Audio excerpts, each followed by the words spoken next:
I like it, man. I'm excited to be here. It's awesome that I get to speak to you guys, you rowdy bunch of hooligans, man. It's super sweet. I get to be here. P-Day somehow lets me do this, and it's honestly super fun. And what's cool is that he talked last week about what we call the hope of heaven.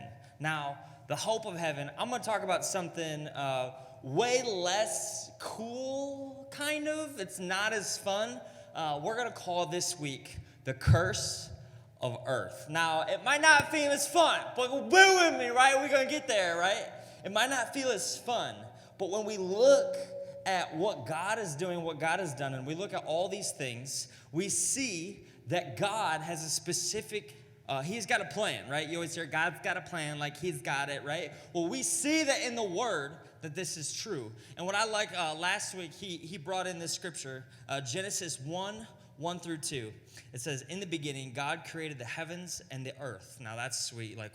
He creates the heavens and the earth. Now, we're going to dive into this. He goes like this. Now, the earth was formless and empty. Darkness was over the surface of the deep, and the Spirit of God was hovering over the waters. Something P-Day brought up last week is that God just kind of he just says I created the heavens and then the earth, right? And then all of a sudden he starts talking about the earth.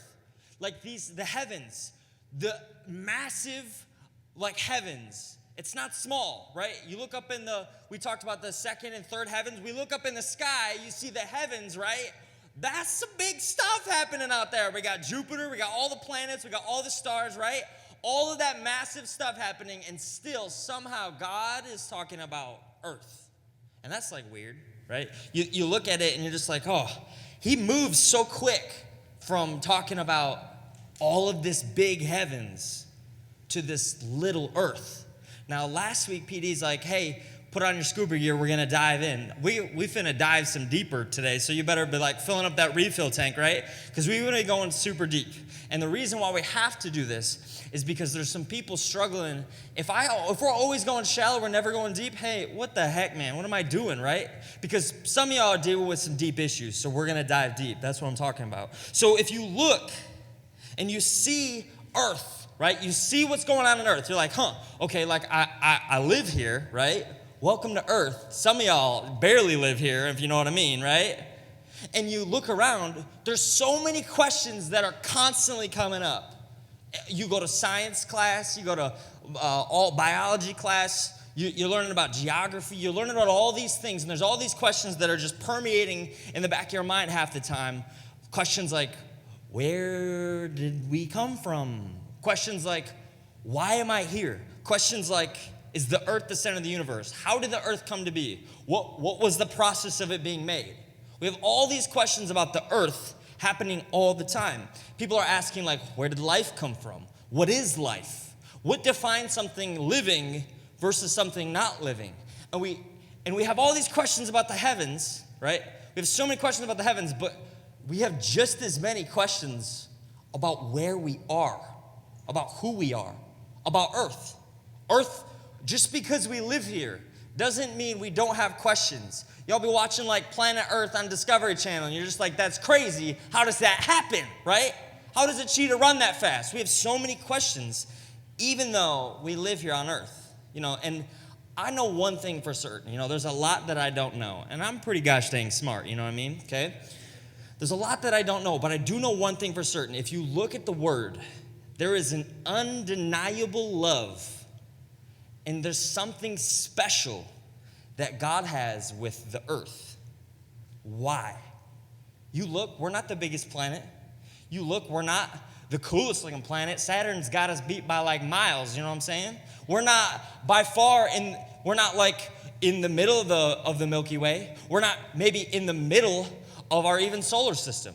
You live in Michigan. We're in a mitten, right? Okay? We look around and we see all these things, but yet there's something special and there's something yet just undeniably important about Earth. It's crazy. It's crazy to think about that out of the thousands, the millions, some of these planets have moons and the moons have moons. And then you got planets orbiting big stars. Our star is tiny compared to all the other stars. So you have all these things that are happening throughout the rest of the universe, And somehow, some way, earth is still important. You know, I was writing this and it reminded me of when I was really little, like 2 or 3, I had like all these like stuffed animals. And like stuffed animals, like we'd win at the fair. You get like the big stuffed animals. And I got this like really big bunny, right? And I love that big bunny. And I had all these other animals. And I'd prop them up. I'd be like, these guys are cool. These are my homies. You know what I'm saying? And I had these animals, but there was like one stuffed animal who was like leagues above the rest. And I don't even know why. I just kind of I like that one the best. I didn't have like a reason. Throw him out here. Where he is. Okay, here we go. This is Max. He's been in a couple fights, if you can't see. He's missing most of his toes. Actually, yeah, he's got one toe left, right? Now, Max, I don't know why. I just like Max, right? He was my homie. We did everything together. We played in the sandbox together. If I was trying to go to bed and I didn't have Max, I'm like, Mom, I can't go to bed right now. What do you expect from me right now, right? So I got all of these things. I got all these stuffed animals, and still there was that one special one. He wasn't the coolest looking. He wasn't the biggest stuffed animal. He wasn't even the most plump, right? He's lost a ton of his stuffing, right? Or stuffing, is that right? His stuffing. Still, though, he had something undeniable about him. He was with me everywhere. I loved Max. Here you go, I'm going to put him back. Sorry, Max. We have all of these things that we choose to be special in our lives. Why can't God choose earth to be special for him? Even if it might not be special to us, even if it might be ordinary to us, he makes it the focal point of the entire Bible, right? It's the focal point of the entire Bible, right? It's not, now, we have a hope for heaven, right? And we have things that the Bible talks about of what's happening past the earth, but it all comes down to what we do on the earth that determines what happens past on the earth. So you can't get past this point that God loves the earth. He loves it. And why does he love it? Why is it so important? You know, you even see in the creation story, God does something like this. It says in day 4, so God was making a ton of stuff, right? He's finally on day 4, and God says this, "Let there be lights in the vaults of the sky to separate the day from the night, and let them serve as signs to mark sacred times and days and years. Let them be lights in the vault of the sky to give light to the what? Earth. To give light to the earth." That's why. That's why we have all these things. And it was so. God made 2 great lights, the greater light to govern the day and the lesser light to govern the night. He also made the stars. God set them in the vault of the sky to give light on the earth, to govern the day and night, and to separate the light from darkness. And God saw it was good. And there was evening and there was morning on the 4th day. God made all of this for earth. Even the stars you barely see at night, and you're just like squinting, and maybe you get like a telescope and you're trying to find it, right? He made that for earth. And that is insane to think about. That is crazy to wrap your mind around. The fact that God has made everything in the universe for earth. For the point that earth can be special. That's crazy. That's amazing. And that is a beautiful picture of how much God loves us. It's a beautiful picture of the vastness of his love for earth. Now, we look at the earth and it's incredible, but questions like how, when, where, what, questions like this arise all the time. It's because we're human. We think about these things. We look at lightning and we go, how? How does that happen? That's crazy. We look at things like tornadoes. We're like, how? That's crazy. We want to figure that out. There's guys who literally drive tanks around to drive inside of a tornado because they want to figure it out. They're crazy because these questions are driving us. We look at people who look at molecules. They'll just dig deep into quantum mechanics. Why? To figure out how. They want to figure out. They have all these questions we see, but I can't stress this enough. The most important question you can ask isn't who, isn't what, isn't when, where, how. It's why. Why? And here's why that is most important. You know, you look at Isaiah 45:18, it says this, For this is what the Lord says. He who created the heavens, he is God. He who fashioned and made the earth, he founded it. He did not create it. Let me say this. He did not create the earth to be empty, but he formed it to be inhabited. Why did God create the earth? Why is the earth the center of his attention? Why is the whole Bible wrapped around this big piece of rock we sit in space? Why? Because of who inhabits it. That's why. It has less to do with the mountains, how cool they are, or the valleys, how sweet they are, or the hills, or the caves. It doesn't have anything to do with that. It has to do with who inhabits it.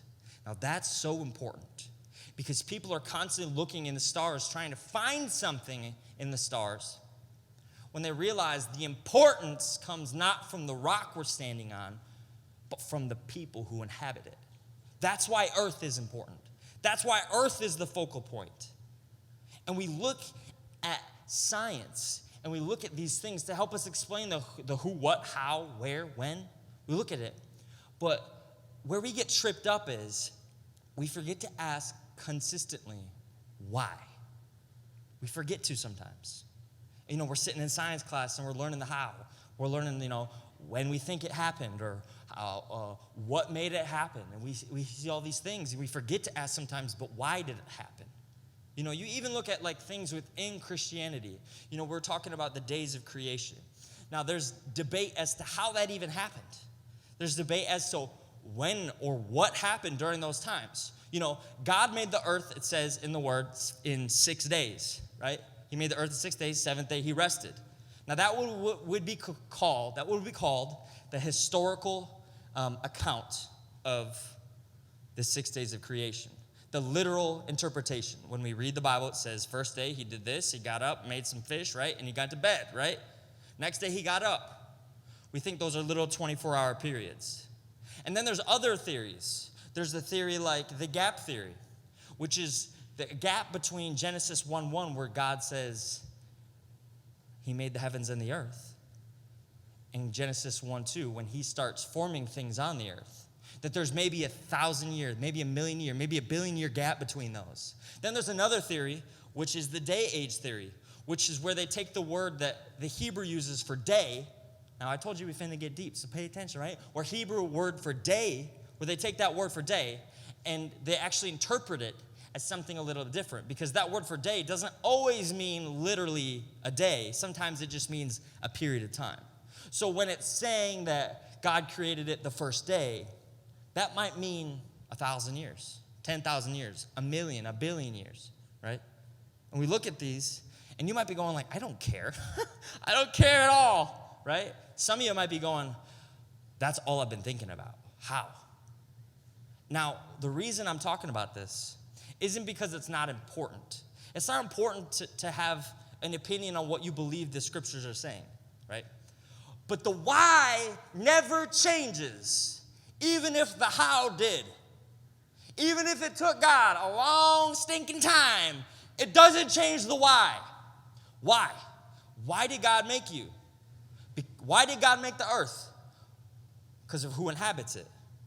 That's why. And you can be going, but how? But how, God? How did it go like this? How did it do this?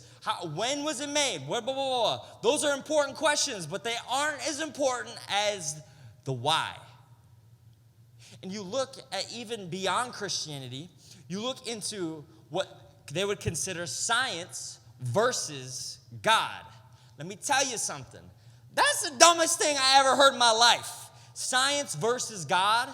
Let me tell you this. If you understand what science is, science cannot verse God.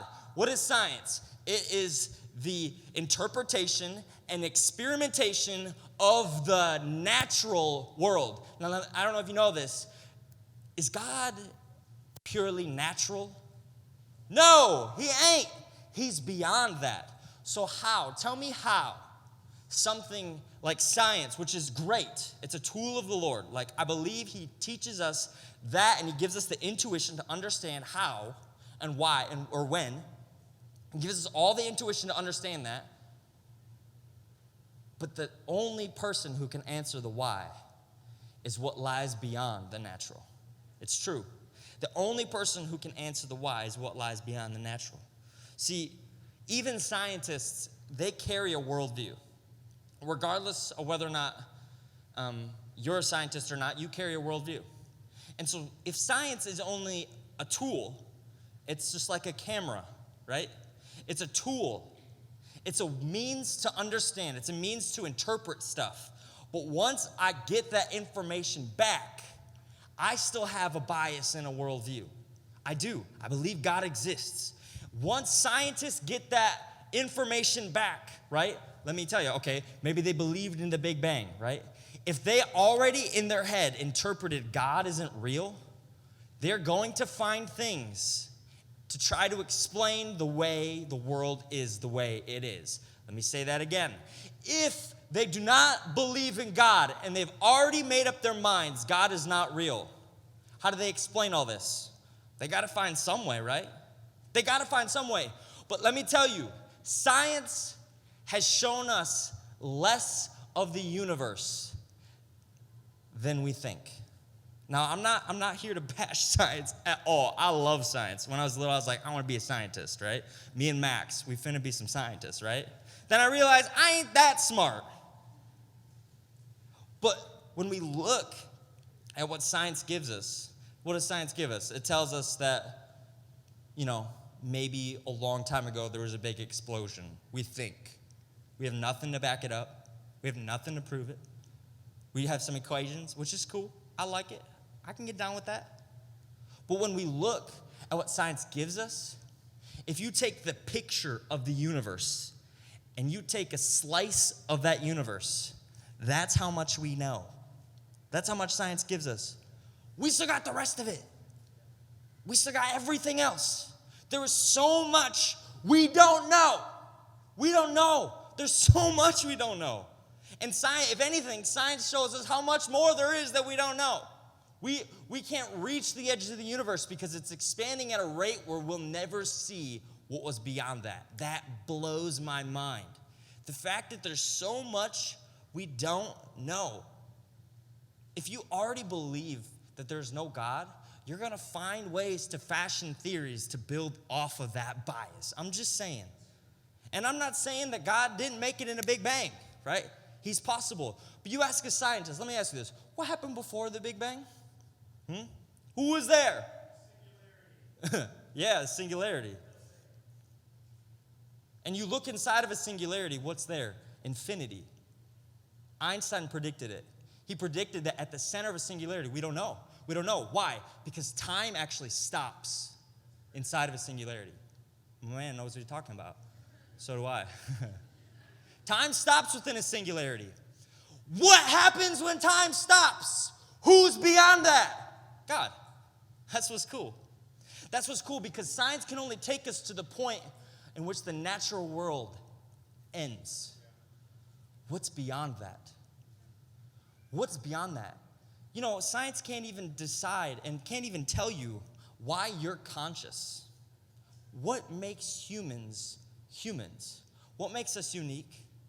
There are animals that supposedly evolved a long time, right?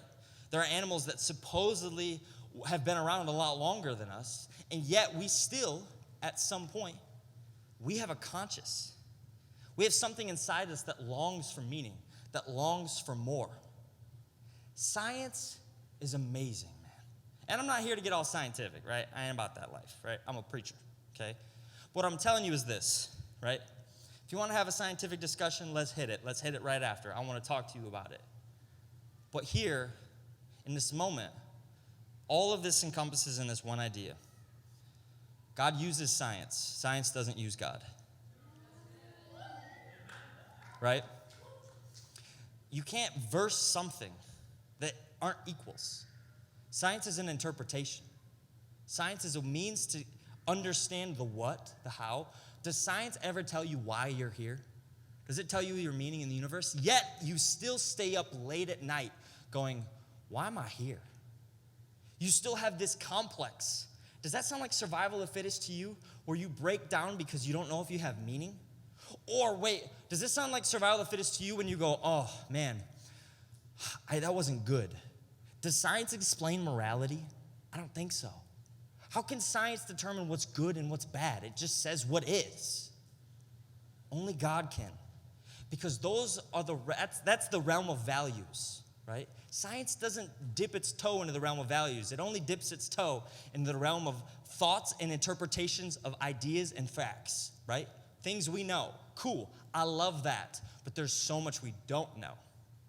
So how do I know that? How do I reach beyond that? Well, what's cool is that's where God comes in.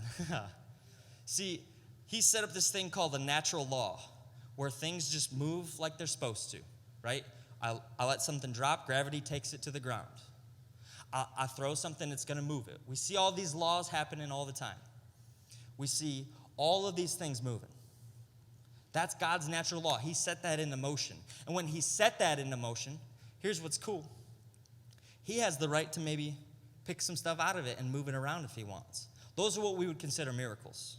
Those are what we consider things beyond the understanding of humanity. Things, there are things that science literally says, science can't explain it. I've been watching Discovery Channel. It literally goes, science cannot explain why this happens, right? And yet we go, I believe in science instead of God. You just heard science can't explain it. But then when I say, I don't know maybe 100% what this scripture means, someone's like, oh, God must not be real then, if he didn't make it very simple to you. Come on. You can barely figure yourselves out. Do you think God's so complex you can figure him out in 5 seconds? Or he's so simple, Come on. God is so complex. He's so complex. And he tries to make it as simple for us to understand.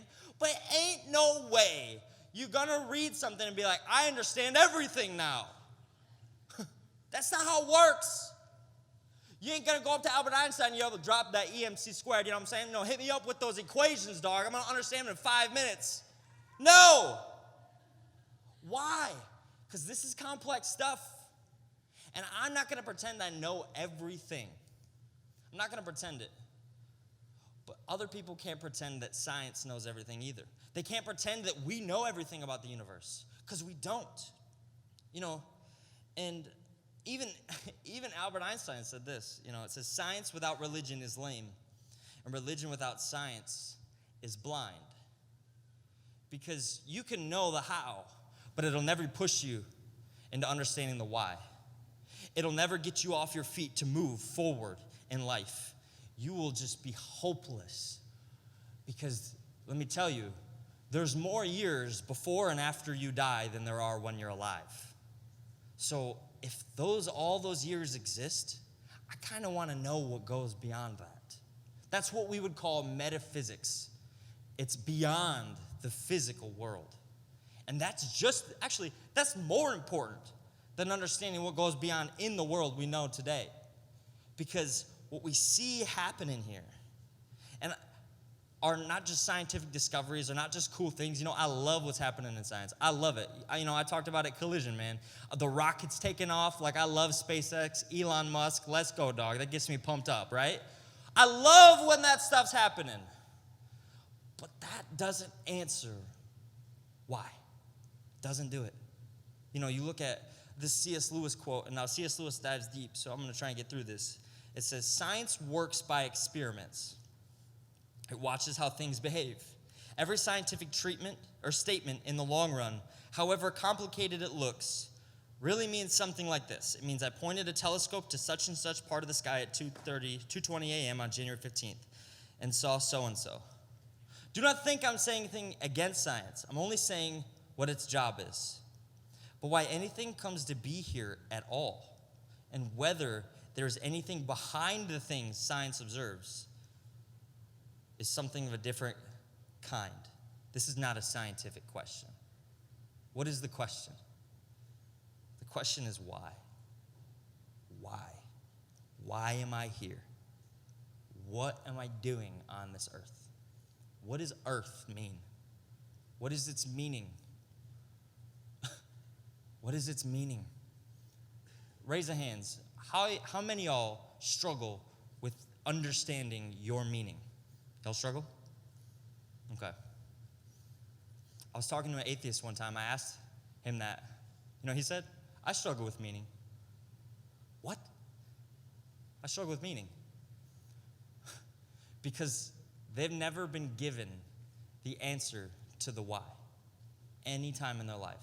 And they've been learning the how, and maybe they think they know the when or the where, but they don't know the why. They don't know it.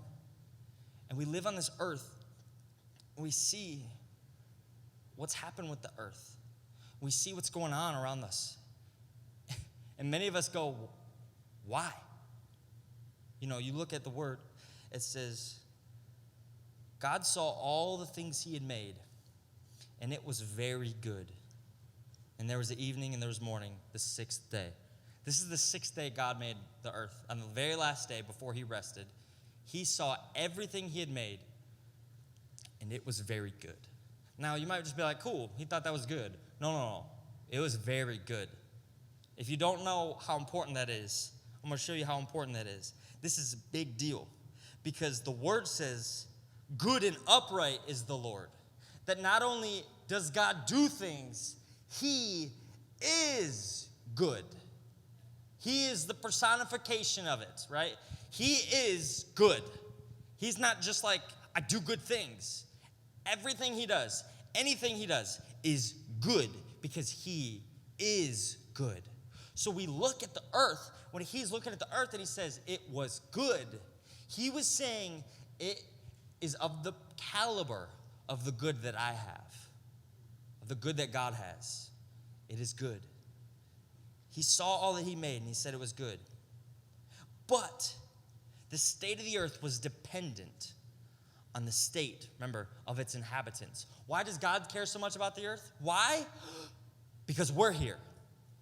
It said in Isaiah, the reason God made the earth is so we can inhabit it.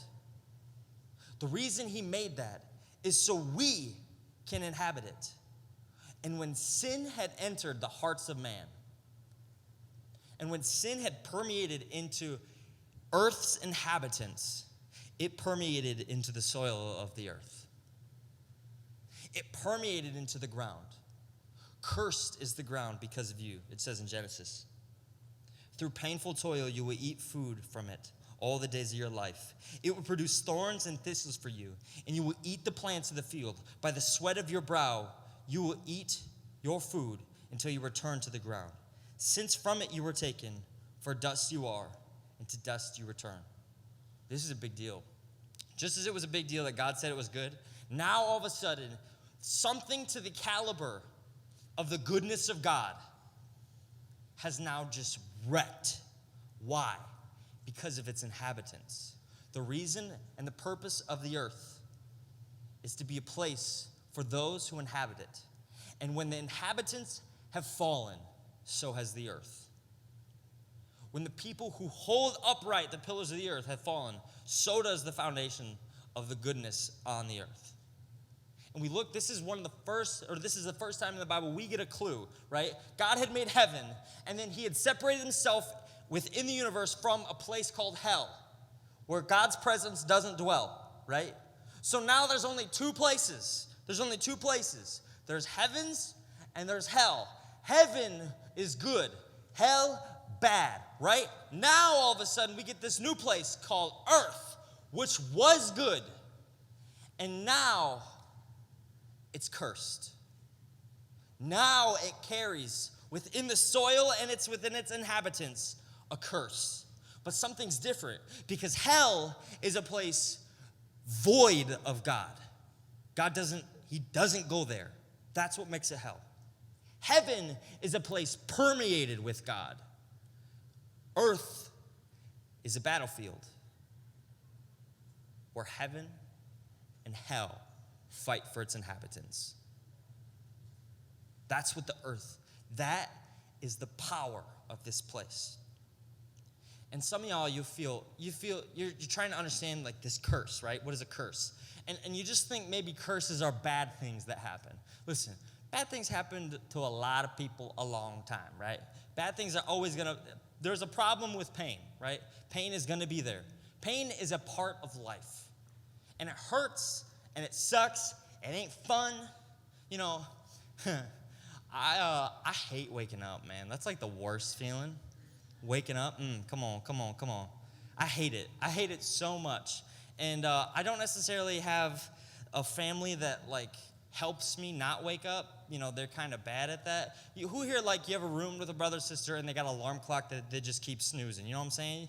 You got me? You feel me? Okay. It's the worst. Now,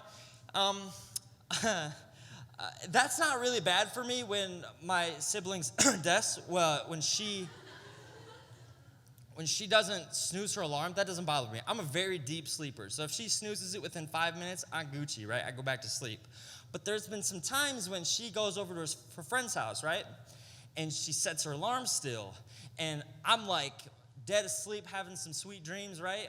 Right? Frolicking in the pastures. And all of a sudden, 4 o'clock in the morning. First of all, who sets her alarm at 4 o'clock in the morning? Second, why didn't you turn your alarm off before you left? So I get out of bed. I'm just furious. I'm like, Lord, why art thou punishing me, right? I go into the room. I'm like, Des, she's not here. I'm like, oh, okay. So I pull the alarm clock cord. Oh, it'll take care of it. Go back to bed. You know, going back to sleep. Right? I get up. I'm like, what is happening? God, take this cup from me, right? I go back into the room, and this demonic thing is still beeping. It's not plugged in. What is happening? It's got that fail-safe where it's got the batteries inside, and I'm trying to figure out what is going on. What is going on? I like flip it upside down. Of course, the battery pack just bolted shut. I don't know what to do. I don't know. I can't figure out these buttons. I even use an alarm clock. I have a phone. What's an alarm clock? Right? I know I do the only thing a sane human being would do. I throw it outside. Right? My house is made out of like paper, right? I can hear it wherever I put it. So I know the only place to go is outside. On my way back downstairs, I'm like, grab my phone, get her a voice message. Destiny, if you ever pull that alarm clock on again, I'm gonna smash it, right? And then I'm like, fine, I can go back to bed. The problem is I'm just like pegged wide awake. And I'm like, man, this sucks. You know, we all have things that suck. That was awful. Those are moments when I just, I can't even describe it, right? That's not what this curse is. This curse is so far worse than just bad things that happen. You know, I mean, that's trivial. That's like a fun example. But this curse is it is the culprit of every problem in your life. Of every problem that you will ever face. It is the culprit of everything you see. You're watching Dateline, you see those murders. Everything you see when you're watching all those murder mysteries on Netflix, when you're watching all those bad things that happen, maybe to other people, maybe to you, this curse is the culprit. So as funny as it is sometimes to be like, oh, God, why does this happen? This is not a thing I take lightly, this curse. This isn't a big deal. And you might be going, man, I didn't ask for this, right? I didn't eat the apple. I didn't sin in the garden. I wasn't there. You still walk this earth with a curse. Why? Why? What did I do? What did I do wrong? You know, let's look at this. Let's look at what a curse means. You know, he created hell for those who chose a cursed life. Now, I don't think that God created hell like he's like, I'm going to put some flames here, I'm going to put this, blah, blah, blah. And Pastor is going to get into that more, right? But he set himself away from this place called hell for people who chose to decide, I want to go here. I want to choose a cursed life. Why would you choose a cursed life? You know, we look in the Word, and in this scripture, when it talks about the word curse, when it says there was a curse upon them, there's actually a word called arar, A-R-A-R, right? And it's a Hebrew word. And this is an interesting Hebrew word because this word means curse.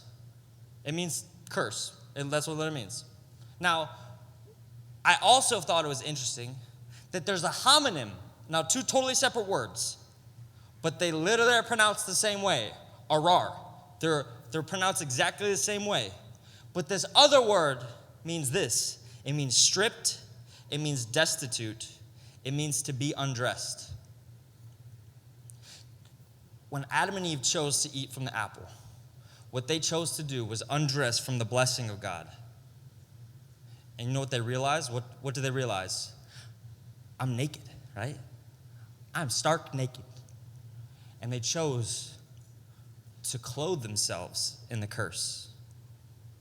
So many of us choose that. You ask, why did this happen? I didn't eat the apple.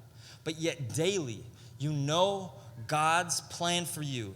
And you choose to remove yourself from the cloak of his blessing and to put on the curse of the earth. We choose to do that all the time.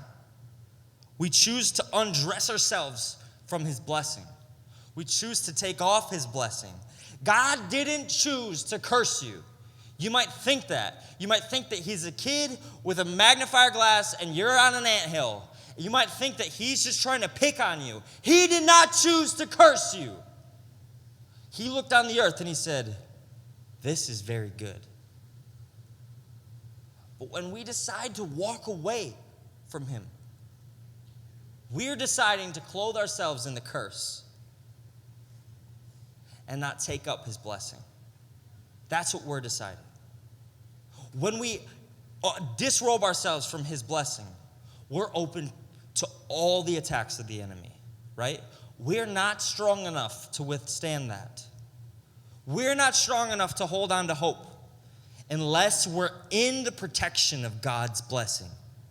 But sometimes we would rather walk the curse of the earth as our cloak because we want to do what we want to do. You know, it says in Colossians 3:12, therefore, as God's chosen people, holy and dearly loved, clothe yourselves with compassion, with kindness, with humility. Clothe yourself with this. Why does God want you to clothe yourself with this? Why? When we look at the word blessing, what do we think? We think, oh, like I won the lotto, or oh, sweet, like I got this honey, you know, she's on my arm, I can walk in, all the boys be like, dang, girl, you know what I'm saying? That's what we think blessings are. That's not what a blessing is. You know what's insane? You know what I found out? It's kind of cool. The curse only lasts until the earth is gone. The blessings keep going.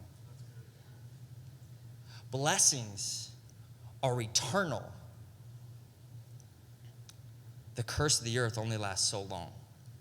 But what we choose to make of this curse and what we choose to be in the midst of it will determine our trajectory in the eternal. What we choose to make in this moment, in the physical world, will choose our destination in the metaphysical world, beyond the physical world. That is the importance of the earth. That's why God makes it his point to make it the center focal point of this story. You know, we want to receive the hope of heaven. We need that to guide us past earth. But if you're thinking that the hope of heaven is solely going to sustain you, you have it wrong. Until you can understand that I got to clothe myself in the blessings of what God has given me here on earth. Even in the midst of the curse that I walk on. You know, we look at this world, and even the Greek definition adds something to the word curse. It says to be doomed. We look at this world, we're just like, we're doomed, man. We're doomed. I look at abortion rates. Over 45,789,558 documented abortions since 1970. 58 million. You look at the Holocaust, millions. Pol Pot, millions. Mao China, millions. You look at all these things, all this evil, all this pain, all this iniquity, all of these problems, all of these things we look at around the world, and we go, we're doomed, right? We're doomed. You might look at, oh, America is doomed. We're so we're so polar opposites. We're doomed. We look at, my future, I'm doomed. You look at even something so trivial as, this test, I'm doomed, right? I'm gonna be alone the rest of my life, I'm doomed. You look at all these things and we just think everything's a curse. And we see all these problems that are so real that come about. They come about. Why? Because of the curse of the earth. That's why they come about. That's why they're here. But God gives us an ability to step beyond the curse when we disrobe ourselves from that curse and we take up his blessings. How do we do that? How do we take up his blessings? How do we even understand what that is? Well, first and foremost, you have to understand you can't do it. Now, that might sound pretty awful, right? You can't do it because the weight of the curse is overtaking you. The weight of the curse is so heavy on you. The only way to disrobe yourself is if someone does it for you. Now, it says in the Word. It says in the Word, he was pierced for our transgressions. He was crushed for our iniquities. The punishment that brought us peace was on him. And by his wounds we are healed.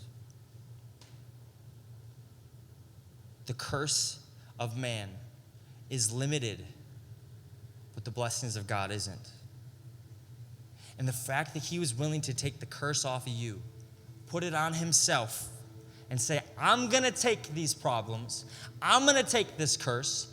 I'm going to take all the pain. I'm going to take everything. And you know what? You're still going to struggle. We're going to do this together. But I'm going to take the weight of the curse of the earth that you chose, that I chose. He's going to take that. He's willing to take it all because he wants to robe you in his blessings. What are blessings? They're not just getting things, right? Blessings are so much beyond it. It says in Matthew 16:19, I will give you the keys to the kingdom of heaven. That's the blessing. That's the blessing I'm talking about. Pastor Dave talked about a hope of heaven. That's the blessing. And we're constantly looking for God to bless us right now, I'm like, God, wait to bless me, because how much better can you bless me when I'm in heaven, when the hope of heaven is real, and I'm standing in the throne room of God, and God decides to bless me. I want it then. That's the blessing. And it hurts because it's maybe like, I can't receive it right now. I want it this moment. I want it right now. You know what? You can receive the curse right now, but the blessings just keep going, and they keep flowing, and they keep going beyond and beyond and beyond, farther than we can see. I would rather have something that has that longevity than something as temporary and as painful as the curse. Because as I'm carrying the curse, and if I choose the curse, guess what I'm going to get? The curse. And when I die, God will say, who did you choose, the blessing or the curse? And I don't want to be there in my rags, holding my cloak, realizing I've had this curse on the whole time and not know what to say. And he's like, I wanted you to have that blessing, the blessing of the hope of heaven. I wanted you to have that. I will give you the keys to the kingdom of heaven. Whatever you bind on earth will be bound in heaven. And whatever you loose on earth will be loosed in heaven. God has the power to take the curse. You know, the word talks about this generational curses, and I'm not going to get into it deep, but I want you to understand this. There's some of y'all who think, well, because I walked this path, because I'm in my family, these are the curses that I get. You know, we read, the earth is only as good as bad as its inhabitants. So you have the ability, you have the power through the cloak of his blessing to reverse the curse that is on your life. Whether it's pornography. Well, my dad struggled, he cheated. My mom cheated, so My parents got divorced. My dad's like this. He's not involved. He doesn't do this. He's barely a dad to me. My mom can't keep things straight. You have all these things. And you think, well, this is the dirt. This is the land I've been given. Yeah, you've been given it. But when God removes that curse from you and he clothes you in blessings, what it does is it gives you the power and his strength. He loans you his strength for you to be able to go, wait a minute.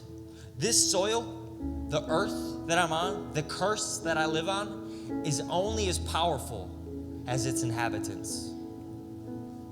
And because it's not me within me, but it's him who inhabits me, I'm heckin' powerful right now, right? I'm so powerful. Because it's not me who's inhabiting this body. It's not me who's inhabiting this earth. Me and Jesus were working together on this. I'm letting him guide me, letting him remove the curse from my life. Psalms 114:7 says this, tremble earth at the presence of the Lord, at the presence of the God of Jacob. Psalms 34:8 says this, taste and see that the Lord is good. Blessed is the one who takes refuge in him. He is the blessing. He is the blessing. And you've been looking all around for I want good things in my life to happen. I want only the best things for me. He is the best thing for you. He is the blessing. He's the only thing that can sustain you. You want meaning?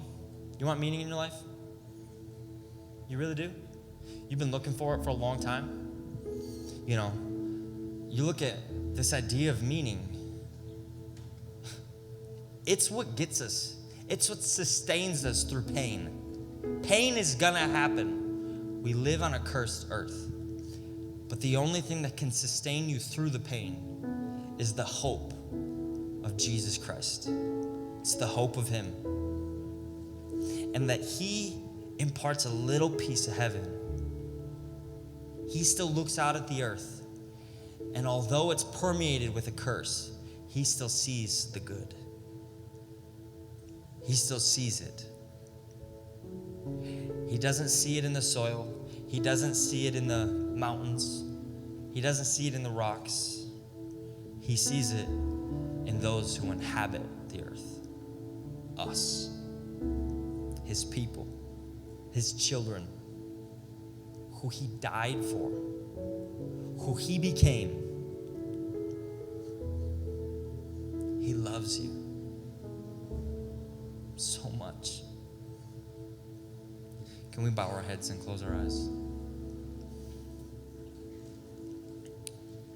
If you say, hey, listen, I still got questions. Not all my stuff has been answered. That's okay, that's cool. I ain't here to say that I know everything. But what I do know is I've experienced a God that goes beyond the natural, that goes beyond what people in a lab say. And it moves into what I know is good, what I know is meaningful, and what I see happens in other people. It moves into all of that. Because there's something beyond what we got. I can't explain it. God, you're the only one who can. So if you say, I've been walking with this curse, man, this curse that is just eating me up, whether it's cursed thinking, whether it's a cursed attitude, whether it's a generational curse, whether it's a curse that you didn't ask for, I've been walking around with this. I need you to lift this curse off of me, God. And I need to be clothed in your blessings. What is your blessings? Your presence. I need to be in your presence. Your heart. I need to have your heart. Your thinking. I need you inhabiting me. So I can inhabit your blessings. If that's you, slip up your hand real quick. You can put it up and put it down. Yeah, thank you, thank you, thank you. Hands everywhere. Thank you. I still might have questions. I don't know all the answers. But I know that there's a lot less that makes sense without him. So if that's you in this place, let's all say this together. Say, Jesus, tonight, I need you. There's something beyond what I can see. I need you. I want you in my heart. Lift this curse from me. Lift this from my heart and clothe me in your blessings. I love you, Jesus. I believe in you, your Son, and what he did for me. In your name, amen. Hey, let's give it up for Jesus tonight. Come on. Hey, thanks for checking us out. You can see any latest sermons here, or you can go to weareoneyouth.com, scroll to the very bottom, and there's a connect bar. And on that connect bar, I want you to just let us know how this sermon has impacted you. If you've made a personal decision for Jesus Christ, we want to know about it. We'd love to know your testimony. We'd love to know who you are and to really connect and be a part of the family with you. So if you can do that, we would love for that to happen. Or if you have any questions about upcoming events or more about who we are, browse our website. You can check that out there as well. If you liked what you heard today and you'd like to come on out as a part of our gathering on Wednesday nights, we encourage you to do that. We'd love to shake your hand. We'd love to hug you and welcome you to the family. Or you can check us out on social media and be a part of what's going on every day here at We Are One. God bless.